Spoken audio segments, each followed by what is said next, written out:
Hello everyone, my name is Monique Angel Asagbu. I am part of Group 3, Chapter 3, and in this video, I will talk about the ABCs of Perception, Chapter 3.8. So what are perceptions and perceptual constancies? Perception is a method where the brain takes all the sensation a person experiences at any given moment and allows them to be interpreted in some meaningful fashion.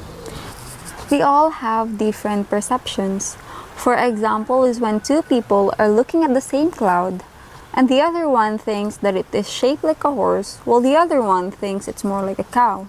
So they both see the same cloud, but sees it differently. Next is constancies.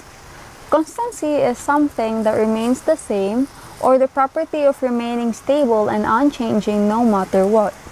There are three main forms of perceptual constancies, which are size, shape, and brightness.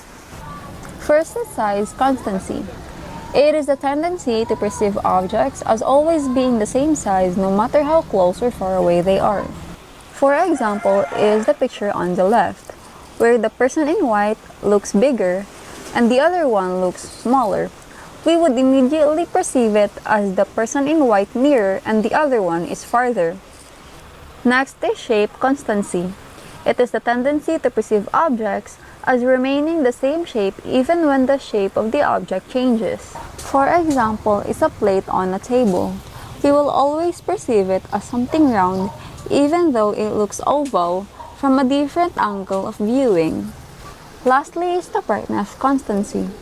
It is the tendency to perceive objects as the certain level of brightness even when the light changes. For example is when we wear a white shirt and a darker color of pants on broad day. The shirt will appear to be much brighter than the pants.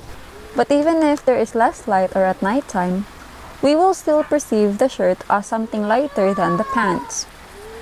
Moving on to our next topic, which is Chapter 3.9, the Gestalt Principle. Gestalt psychology develops several perception that involves interpreting patterns in visual stimuli. The Gestalt principles is divided into groups on the basis of 5 characteristics, which is proximity, similarity, closure, continuity, and common region. Figure-ground relationship refers to the tendency to perceive objects or figures as the background. One example of this is the picture shown below, where it's called figure-ground illusion. The figure and the background seems to switch each time you look at the picture. Another example is the Necker cube, or the reversible figure, which the figure and the ground seem to switch back and forth, so the viewer is never really sure which plane or edge is the back or the front. Moving on to the 5 characteristics of Gestalt principles. First is proximity, the tendency to perceive objects that are close to one another as part of the same grouping, or a principle also called nearness. Next is similarity, the tendency to perceive things that look similar as being part of the same group. One example of this is when we watch sports and each team are wearing the same uniforms. In that way, we could easily perceive them as one group even when they are scattered around the field. Next is closure, the tendency to complete figures that are incomplete. For example is the picture shown below, where we immediately fill in the gaps or missing details and immediately perceive it as a square and circle. Next is continuity. It is a principle that is easier to see than to explain. It refers to the tendency to perceive things as simply as possible with a continuous pattern rather than with a complex broken up pattern. Next is contiguity. It involves not just the nearness in space but also the nearness in time. So basically, contiguity is a tendency to perceive two things that happen close together at the same time as being related. Usually, the first occurring event is seen as causing the second event. One example of this happened during the puppet shows, where the person makes vocalization without moving their own mouth but moving their puppet's mouth instead. So most of us perceive it as the puppet doing the talking instead of the person. Next is common region. The tendency is to perceive objects that are in common area or region as being in the same group. An example to this is shown in the picture below, where people are shown two different groups, which is a group of circles and a group of stars. But because the colored backgrounds define a visible common region, there is a tendency that people will perceive it as three different groups. The third group will appear in the middle of the groups, where they would see both star and circles. My last topic is chapter 3.10. What is depth perception and what kind of cues are important for it to occur? So here we are going to talk about depth perception. It is the ability to see in three dimensions, and it helps us to judge how far objects are. It is believed to be developed in a very early age in infancy. There are various cues exist for perceiving depth in the world, which is monocular and binocular. First, we are going to talk about monocular cues. Monocular cues are often referred to as pictorial depth cues because artists can use them to give an illusion of depth to paintings and drawings. It involves 7 more cues, which are linear perspective, relative size, overlap, aerial perspective, textual gradient, motion parallax, and accommodation. So now we are going to individually tackle the cues that are involved in monocular cues. First is about linear perspective. It is a tendency for parallel lines to seem to converge on each other. For example, is when we are looking down on a long interstate highway, the two sides of the highway appears to merge together in the distance. Second is relative size. The principle of size constancy can be applied here. When people expect objects to be in a certain size but appear smaller, they immediately perceive it as something further away. Third is overlap, also known as interposition. So if one object seems to be blocking another object, people immediately assume that the blocked object is behind the first one and therefore further away.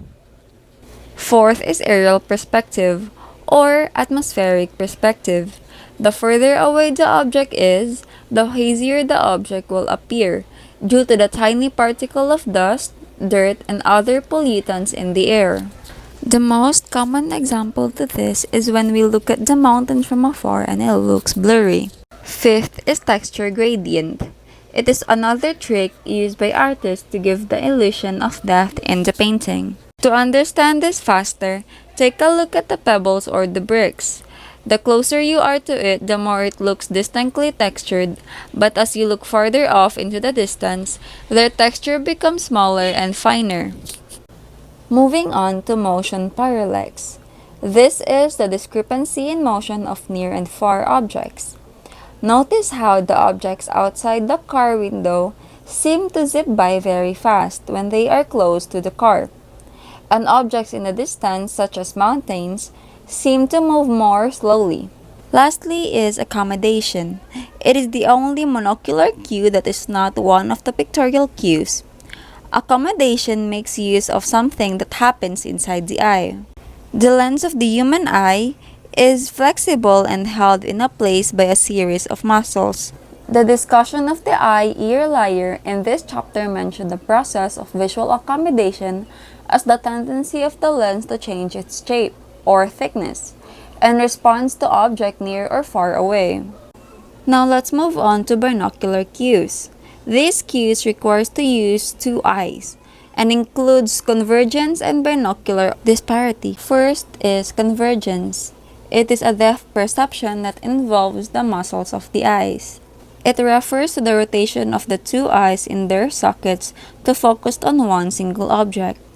For example, is put your finger right in front of your nose, and then move it backwards or far away and feel your eye muscles to be more relaxed. And when you move your finger closer to your eyes, you can feel your eye muscles to move together, or what we call the convergence. Lastly is about binocular disparity. Binocular disparity is a scientific way of saying that because the eyes are few inches apart, they don't see the exact same image. The brain interprets the image on the retina to determine the distance from the eyes. An example to this is when you hold an object right in front of your face and close one of your eye. Take note of the location of the object. Then, open that eye and close the other one. You should see the difference in the views. Then do the same thing, but the object should be farther or across the room. Notice that the location did not change as much as it did when it was closer. This will be the ending of my discussion. Thank you and may God bless you. I hope you understand something. Goodbye.